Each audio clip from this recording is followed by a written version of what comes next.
Hi, my name is Dr. Christina Rahm, and I am the chairman of the International Science Nutrition Society and the president and founder at Ron Thomas University.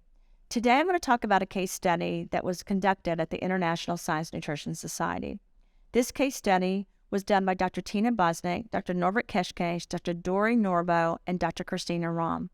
In the case study, we looked at GI disease and how it impacts more than 1 in 5 Americans and their families. A lot of people don't know that. It affects 60 to 70 million people in our country and internationally a lot more.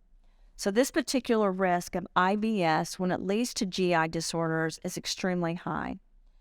The case was a female. She was 65 years old. She worked for many years and was now retired, but she experienced extreme constipation, bloating, abdominal pain, and high blood pressure for 15 years. Her previous medication was not working. They added a proprietary blend of silica, vitamin C, and trace minerals, 1 to 2 drops in the morning and at night, and finally it was increased to 3 days to 2 drops 2 times a day, 8 drops.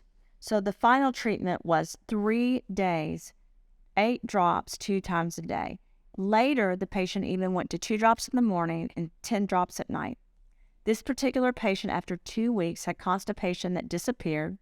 She reduced her bloating as well as relief in her abdominal pain. After 1 month, her abdominal pain and all the symptoms disappeared.